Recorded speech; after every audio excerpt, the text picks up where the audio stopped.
The easiest way for my great-grandfather Kaiser Adolf Hitler the Hohenzollern to keep me quiet and not draw the attention of the man who drowned me to the storage cupboard he was hiding me in was to talk to me.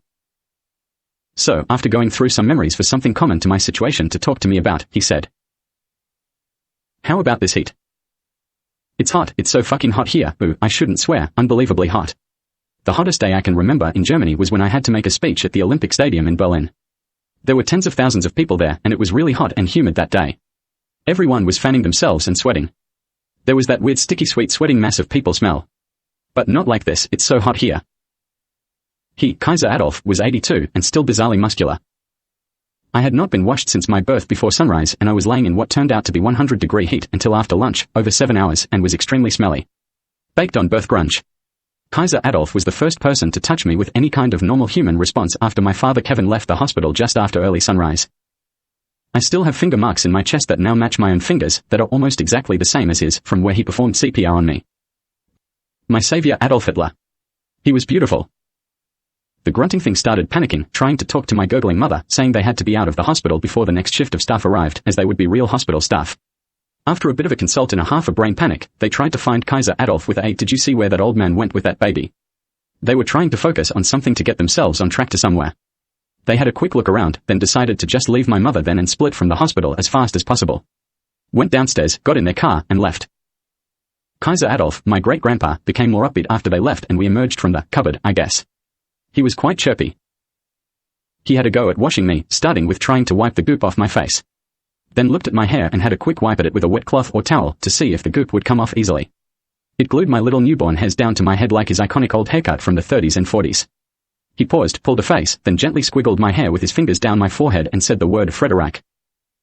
He tried his best to wash me in a basic way, talking to me the whole time with the odd tiny giggle. Even threw some baby or talcum powder on me to try to help with the smell, which by then had migrated to him. And then tried to wrap me up. He had several goes which either fell off or were not great, until he managed to secure me in a wrap of sorts.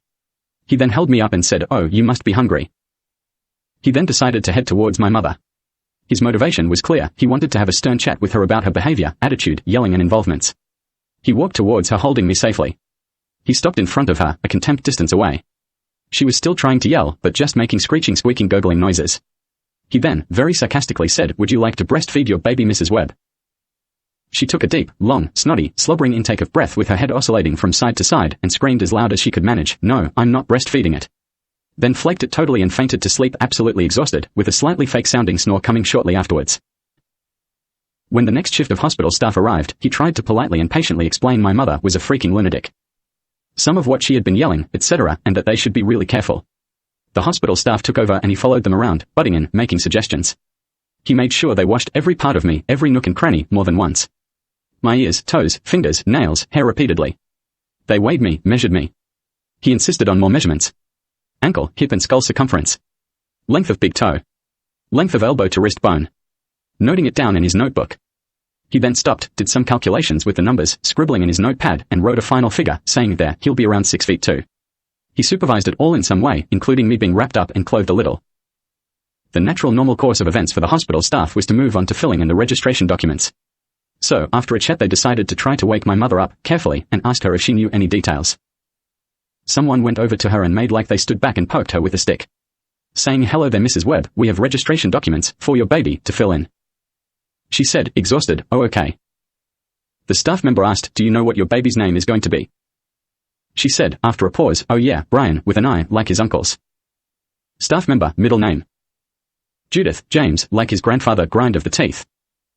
Staff member, and it's Webb, obviously Mrs. Webb. She said, "Yes, like the alien-human hybrid in the movie Species." The staff member asked, "We have the registration documents here, would you like to fill them in now, yourself?" She replied, "Oh, no. My husband Kevin can fill those in for you if you like when he gets here. I'm too tired." My father Kevin finished work I think around 6:30 p.m. at Yarragon Dairy.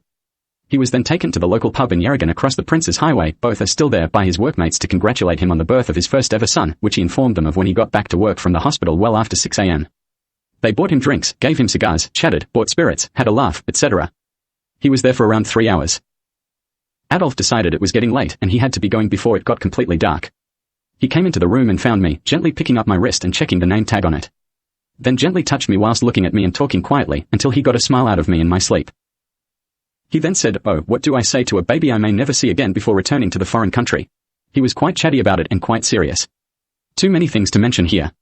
"Don't worry, be happy" overtones through it. Then said he had to leave because it was getting really dark. Then suddenly stopped, straightened himself up, and said a formal goodbye. And left. Kaiser Adolf was the first person to pick me up and hold me gently, including up against his chest with both hands, and handle me with any kind of normal human responses to a newborn baby. My father Kevin had not at sunrise because he thought he had missed my birth by minutes, and I was put next to the sink for a first attempt to wash me off. He did touch me, talk to me, show normal responses, and let me hold his thumb. Kaiser Adolf held me up against his chest, cleared my airways, monitored my heartbeat, talked to me to keep me quiet, washed me, tried to wash my hair, powdered me, tried to wrap me up, and was the first person to assume I was probably hungry. My father Kevin arrived back at the hospital around an hour after Kaiser Hitler the Hohenzollern left, about 10 p.m. He was quite drunk. He was never a problem in that state though, and completed the registration documents for births, deaths and marriages, Victoria, Australia. They were collected, processed on the 26th of January, 1972 in a batch with others, and a record added for my birth to the publicly available records. I went home with my father Kevin G. Webb and mother Judith M. Webb to 27, Campbell Street in Yarragon, Victoria, Australia.